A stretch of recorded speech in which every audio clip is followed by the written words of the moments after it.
আসসালামু আলাইকুম। সবাইকে ঈদ মোবারক। সবাই কেমন আছেন? আশা করছি সবাই অনেক ভালো আছেন। আজকে আপনাদের সাথে শেয়ার করব দেশি মুরগি শিমের বিচি দিয়ে কিভাবে রান্না করতে হয় সেই রেসিপিটা আপনাদের সাথে শেয়ার করব। এখানে প্রথমে আমি মশলাটা গুলিয়ে নিচ্ছি, সেজন্য এখানে আমার ঘরে বানানো 3 টেবিল চামচ মশলা দিয়েছি।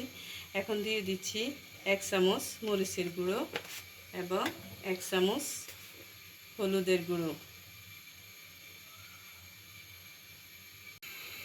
এখন এখানে পরিমাণ মতো পানি দিয়ে আমি মশলাটা ভালোভাবে মিলিয়ে নেব। মশলাগুলো আমি ভালোভাবে গুলিয়ে নিয়েছি, এখন এগুলো একপাশে রেখে দেব। চুলায় একটা কড়াই বসিয়ে দিয়ে সেখানে দিয়ে দিয়েছি পরিমাণ মতো সরিষার তেল। সরিষার তেলটা গরম হয়ে আসলে এখানে আমি দিয়ে দিচ্ছি কিছু আস্ত গরম মশলা। পরবর্তীতে আমি আবারও গুঁড়ো মশলা ব্যবহার করব।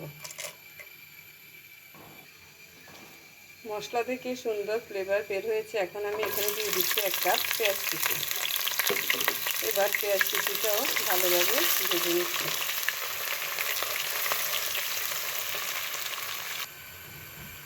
পেঁয়াজটা কিছু নরম হয়ে আসলে এখানে আমি দিয়ে দিচ্ছি 1 চামচ এবং আদা চা চামচ আদা বাটা। এরপর এখানে দিয়ে দিচ্ছি রসুন বাটা।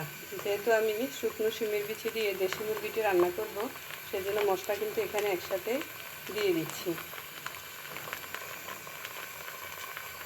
এখন এটা ভালোভাবে মিলিয়ে নেব।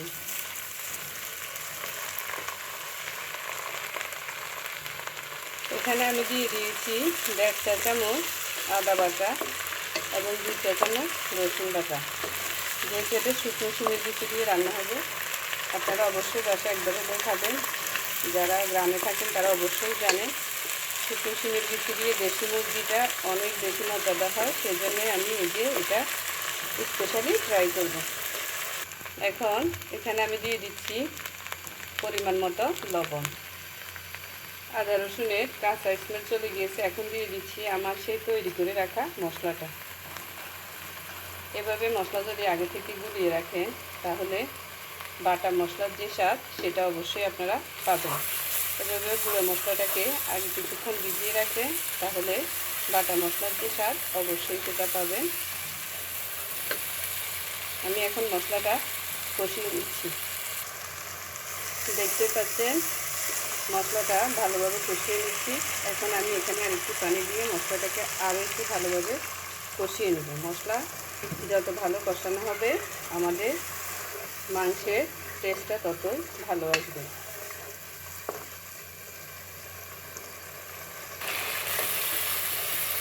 মশলা কষানো অলরেডি ডান। এখন আমি মাংসটা এখানে দিয়ে দিব। মাংসটা দিয়ে দিচ্ছি।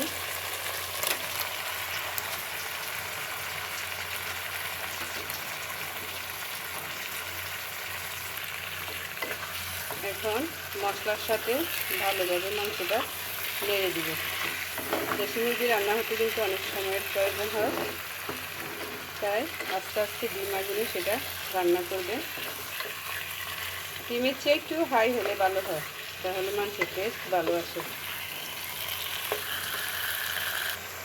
মশলার সাথে মাংসটা ভালোভাবে মিলিয়ে নিয়েছি। এখন থেকে রান্না করব। মাংসটা আমি আবারও নেড়ে দিয়েছি, দিয়ে এখন আবারও এটা ধুতে কষিয়ে নিচ্ছি। দেখতেই পাচ্ছেন মাংসটা কষানো হচ্ছে। অলরেডি মুরগি থেকে অনেক পানি বের হয়েছে। যেহেতু দেশি মুরগি, সেহেতু ফার্ম বা ব্রয়লার মুরগির মতো সেরকম ঝোল কিন্তু এটা থেকে বের হবে না। আমি আস্তে আস্তে কষিয়ে নিচ্ছি, এরপরে ঝোল দিয়ে সিদ্ধ করব। অনেকেই কিন্তু দেশি মুরগি প্রেসার কুকারে রান্না করতে প্রিফার করে, কিন্তু আমার কাছে মনে হয় যেন ওটার স্বাদ ততটা ভালো আসে না।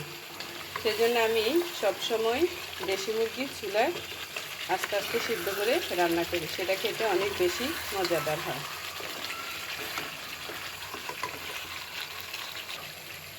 মাংস কষানো হয়ে গিয়েছে। এখন এখানে আমি দিয়ে দিচ্ছি গরম পানি। পানিতে মাংসটা আস্তে আস্তে সিদ্ধ হবে। এখন এটা ঢেকে রান্না করব। এখানে শিমের বিচি ভেজে এগুলোর খোসা ছাড়িয়ে তারপরে গ্রাইন্ড করে নিয়েছি। এভাবে আস্ত না রেখে আড়া ভাঙা করে দিলে ডালটা খেতে ভালো লাগবে। এখন আমি হালকা কুসুম গরম পানিতে গুলিয়ে সেটা মাংসের সাথে মিলিয়ে নেব। পানি দিয়ে দিয়েছি, এখন এটা মিলিয়ে নিচ্ছি। এটা কিন্তু এমনিতে মুরগির মাংসের সাথে মেশানো যাবে না, তাহলে এটা দলা পেকে যাবে। এভাবে পানিতে আলাদা কুসুম গরম পানিতে মিশিয়ে তারপরে এটা মুরগির মাংসে বা যে কোনো মাংস যেটা দিয়ে আপনি রান্না করতে চান সেটার সাথে মিলিয়ে নেবেন। আমার এটা মিলানো শেষ। আমার মুরগির মাংস হাফ সিদ্ধ হয়ে গিয়েছে, এখন বাকিটা ডালের সাথে সিদ্ধ হয়ে যাবে। এখন আমি ডালটা এখানে ঢেলে দিচ্ছি, দিয়ে কিন্তু সাথে সাথে নাড়িয়ে দিতে হবে। ডাল আমি মাংসের সাথে ভালোভাবে মিলিয়ে নিচ্ছি। আর এখন কিন্তু অনবরত নাড়তে হবে, নাড়া কিন্তু থামানো যাবে না, নাহলে ডালটা নিচ দিয়ে লেগে যাবে। তাহলে আমাদের দেশি মুরগির শিমের বিচি দিয়ে যে স্বাদ সেটা পাওয়া যাবে না। দেখতে পাচ্ছেন অলরেডি এটা সিদ্ধ হচ্ছে। কালারটাও কিন্তু অনেক সুন্দর এসেছে। আমার ভিডিওর ক্যামেরাতে কিন্তু সেটা এত ভালো আসছে না, কিন্তু এমনিতে কালারটা অনেক সুন্দর এসেছে। এখন আমি এটার সাথে আস্তে আস্তে মিলিয়ে নিচ্ছি। এখানে ডালটা আমি মাংসের সাথে ভালোভাবে কষিয়ে নিয়েছি। এখন এখানে ঝোল দিয়ে দিব।